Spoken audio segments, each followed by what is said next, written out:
Do you want the chat? Yeah. So what do you do for work? 800 people. Really? And every weekend it's called, Madeline and Kurt, mother and daughter. Yeah. They've written several students. It's on the side right there. They're, And we did our whole. YouTube is up. Great. So just whenever you're ready. Okay. We're live. Right? Yeah. Yeah. Okay. Probably out there, Okay. but I'll be listening. Okay. And they look like something. We don't have the screens today. Oh. Where's your other half? The Semel. Downstairs to the retreat. Oh, which? Yeah, so that's fine. Oh, you're okay. Yeah, I'm gonna be off. Hallway. Oh, right. Our table. Yeah. Well, that can be. I'll be up here. Thank you. That's okay. Anytime. You. Okay. Yeah, I hear you. I just did the same thing. I came from practice, so you know the game. Okay. Nice hair. See, I was very self-conscious about it. Yeah. It's okay.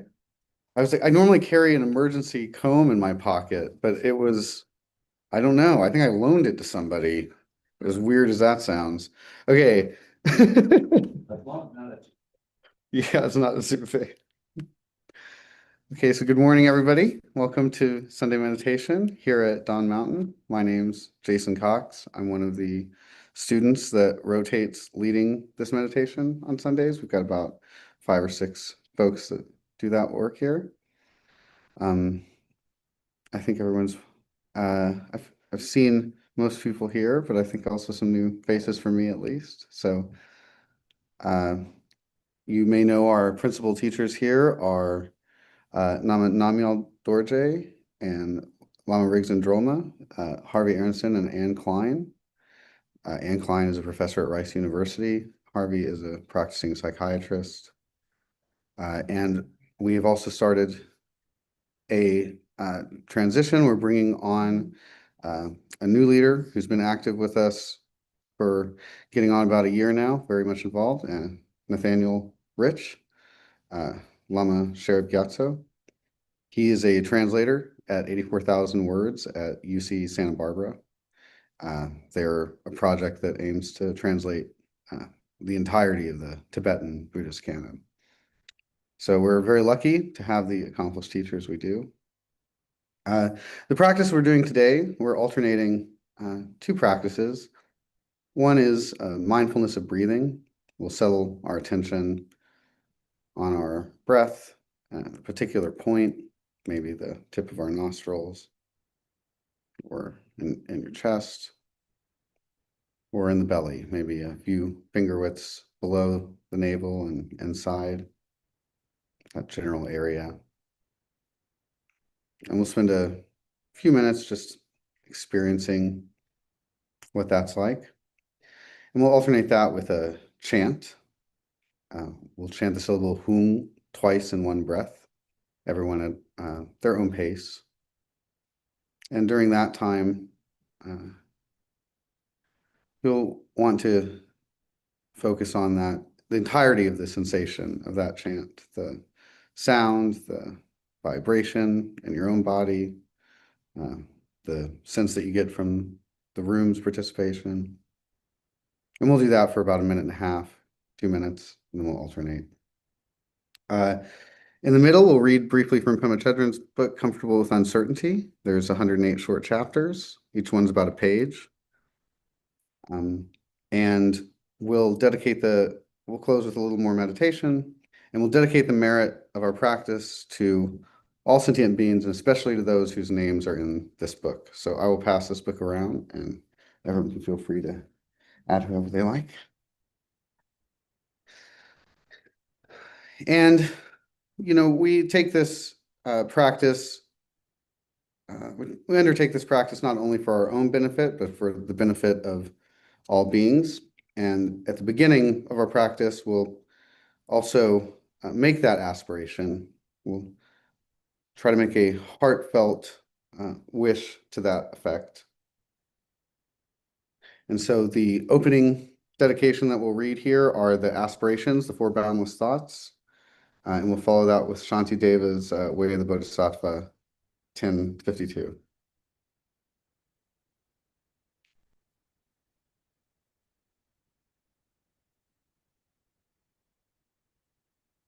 And 3.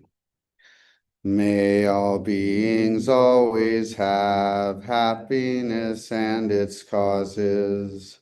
May all beings always be free of pain and its causes.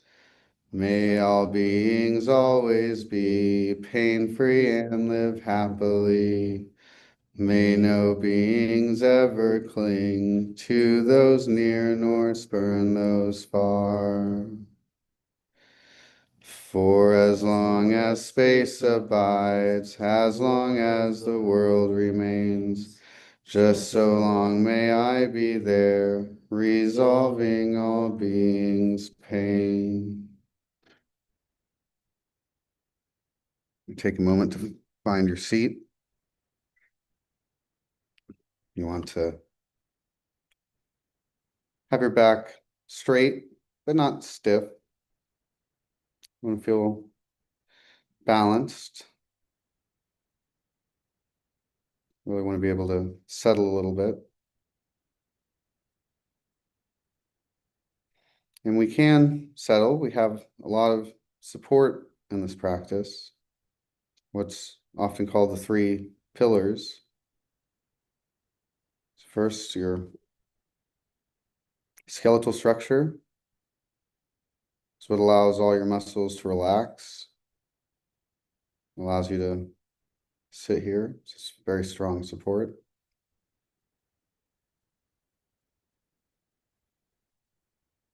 And you can feel that when you relax your shoulders, relax your neck. You feel that support. You're also supported by the very earth itself. Think about it. You're seated right over the center of the earth.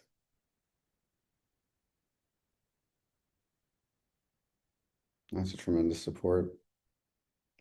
And what's called the central channel, sort of a column of energy running in front of your spine from the base of your seat through the crown of your head. You sort of feel into or imagine that.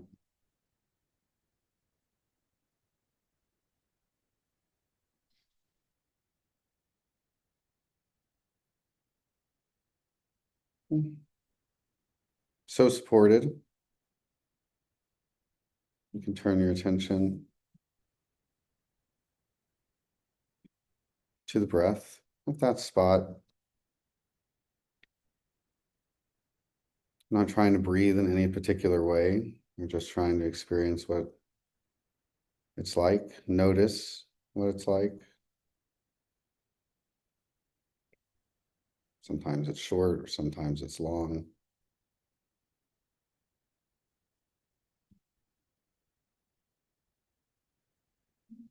Feel how the in-breath differs from the out-breath.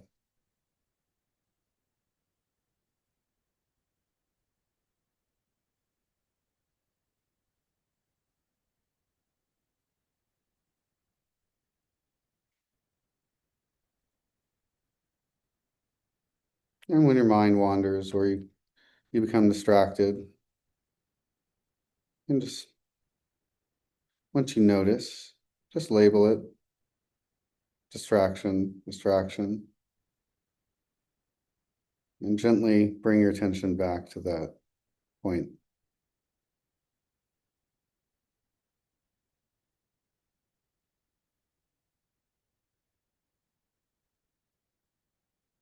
Notice what the breath's like this time.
We have a little singing bowl here, so ring.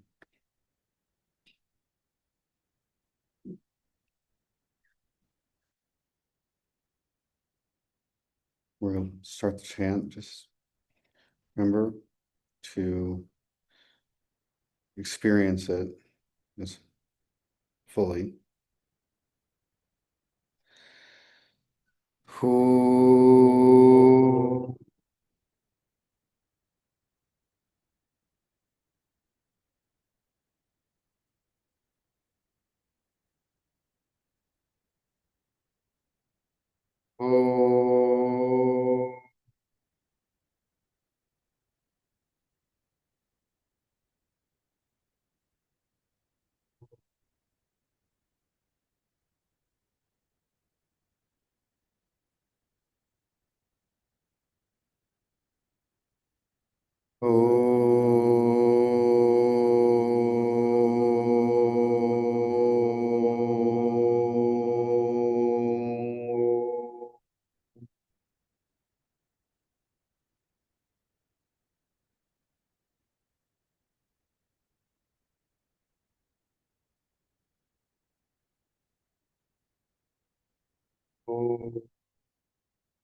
take a moment to see how you feel, how your body feels.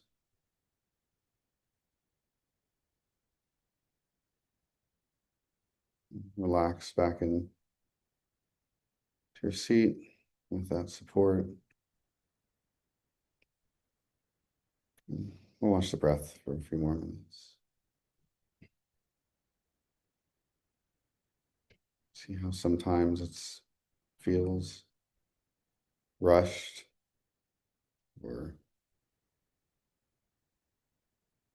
calm.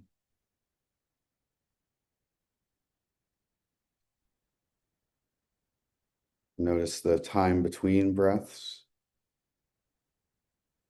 if there is any, between the in breath and the out breath. You just want to feel into it, not analyze it too much.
Oh.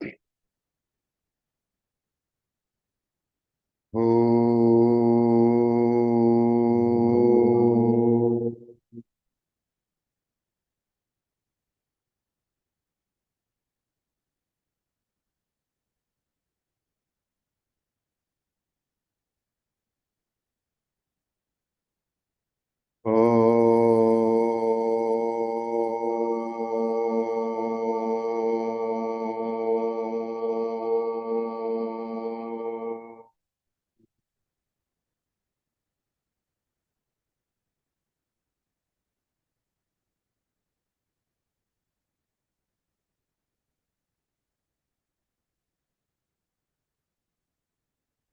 Oh.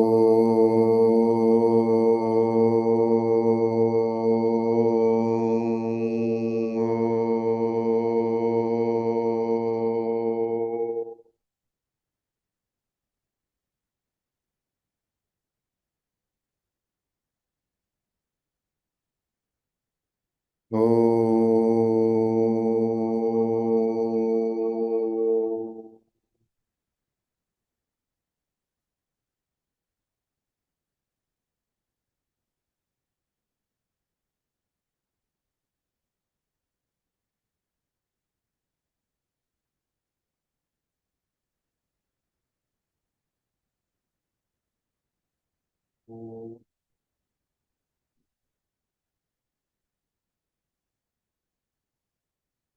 Take a moment to feel how your body feels.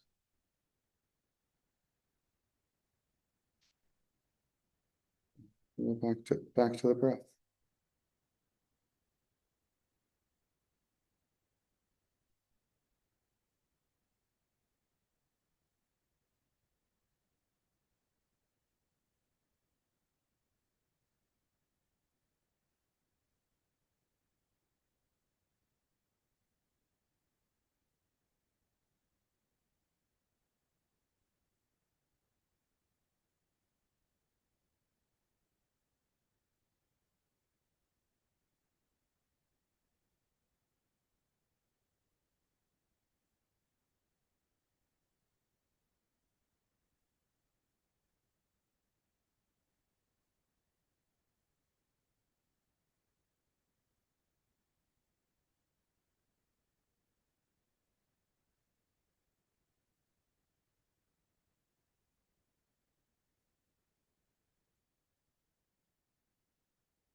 for you to stretch.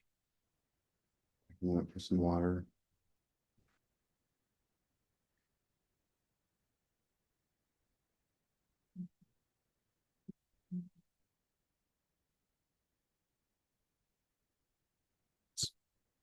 Yeah. Yeah. Okay. So I mentioned we're reading Comfortable with Uncertainty. This is a book by one of the early Western monastics to study in the Tibetan tradition, Pema Chodron. She writes very well, I think, and very directly breaks down a lot of things to a digestible level.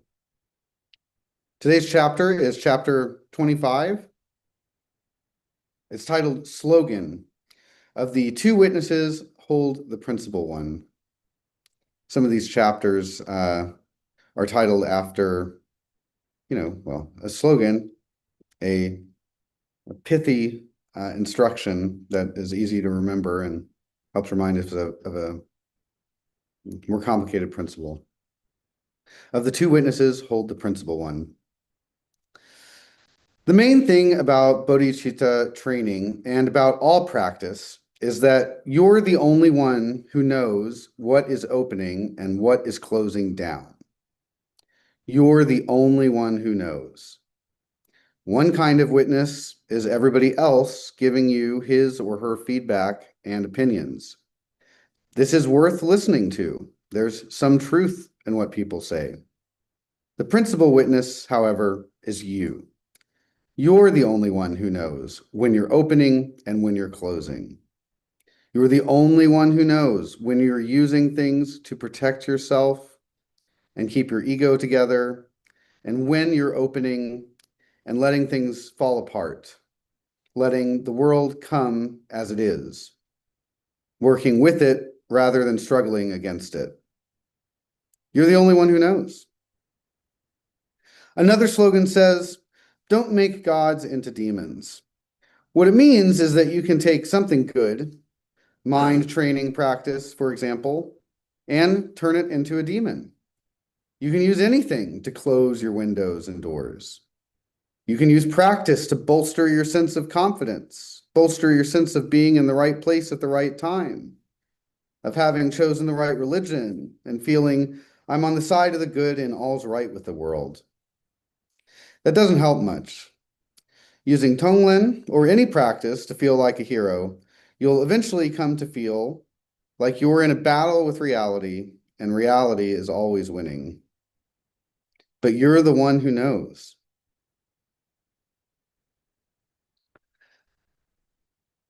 I really liked this one a lot. I think it's almost impossible not to go through this with practice, with wanting to use, what attracts people to practice in Buddhism in the first place is all kinds of things, but a hope for some peace and some understanding.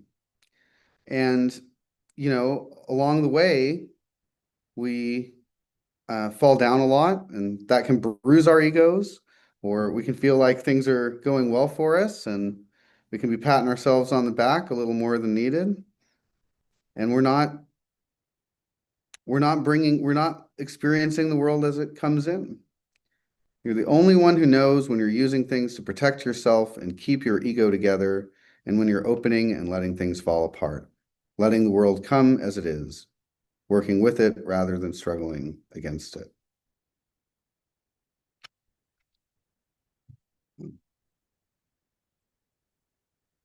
I'd love to hear from everybody if you have any thoughts or feelings. Two things kind of came up for me. One more on the negative side is the listening to this brought up thoughts of someone who used to be close to me who is not living in reality of what they're experiencing, and just kind of sorrow for them that like their harming themselves with their delusion for what's actually going on.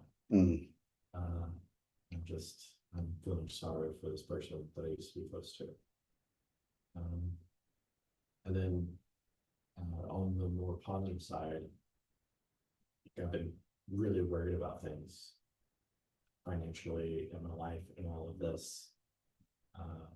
And something negative that happened to a community member of mine made me look over all of my stuff, and why am I worried? Like, I cannot financially fail with all the systems I've put in place quantitatively. Why was I so worried about this? mhm. And that just took relief off of me of this delusion I had that everything was potentially going to fall apart, and actually good. Mhm. So Yes. Sweet, thank you.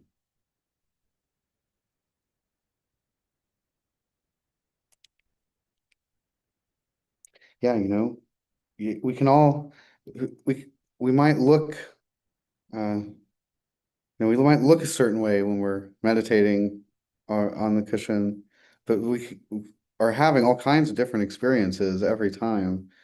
And that is what we are trying to notice, what that experience is like. And sometimes we see our instinctive, resistance to seeing and feeling how we feel. We can sometimes stop our sort of habitual by noticing it, not by some other special effort, but by noticing it, and keep ourselves from acting with that kind of neurosis, I guess. Anybody else?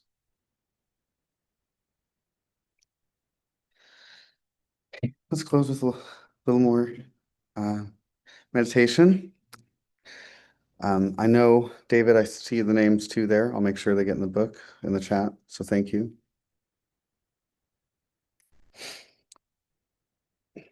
Take a moment to find your seat again.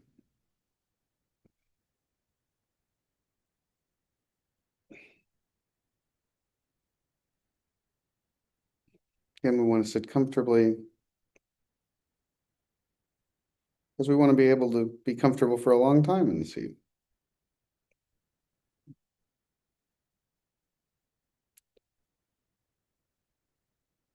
And relax and feel back into the breath.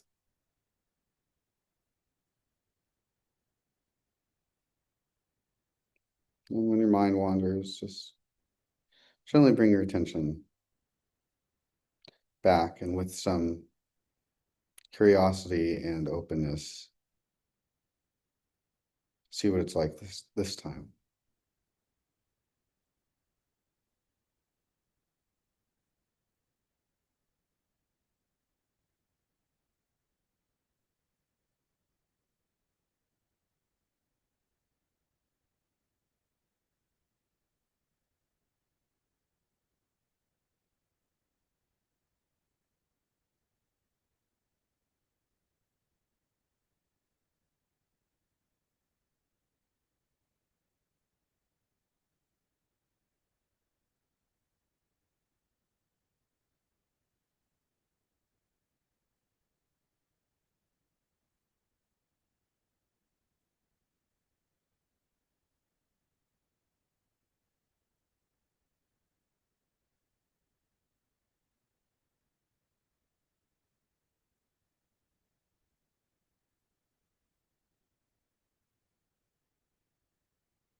Oh.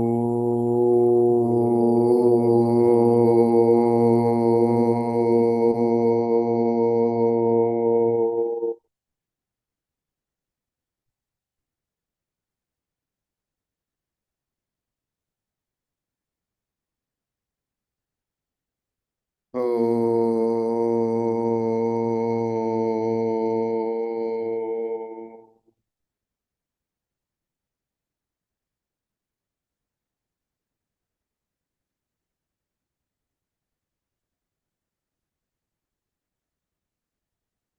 Oh.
Moving.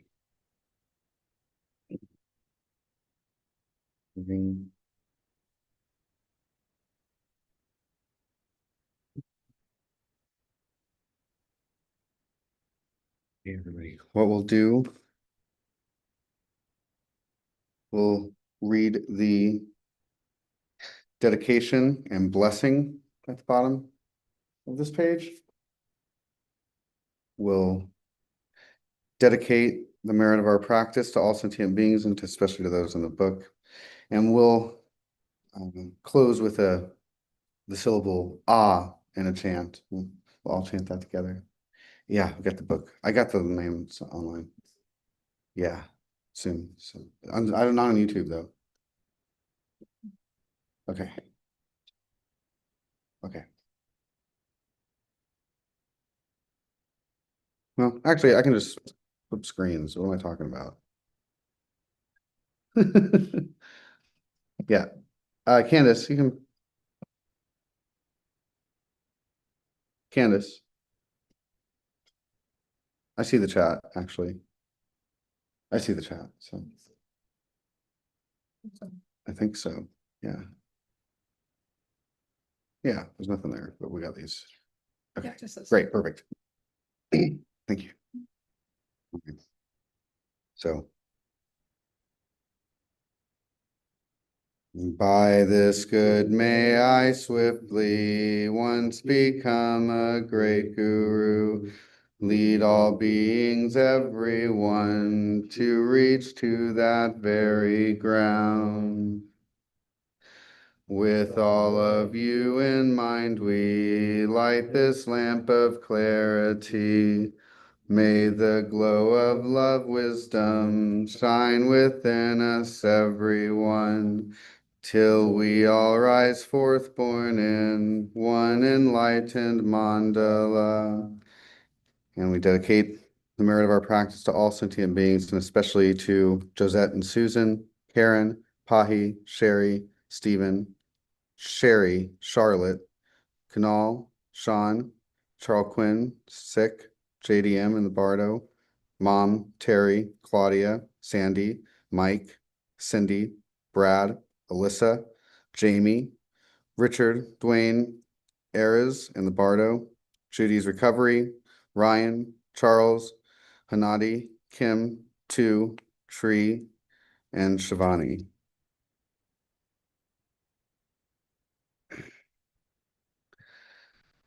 We'll chant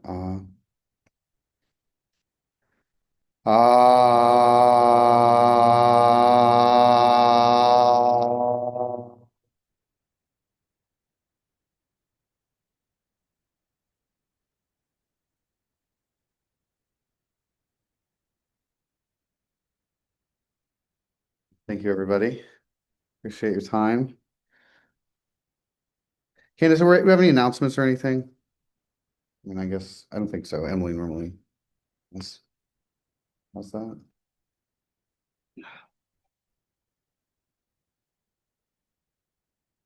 Thank you. Yeah.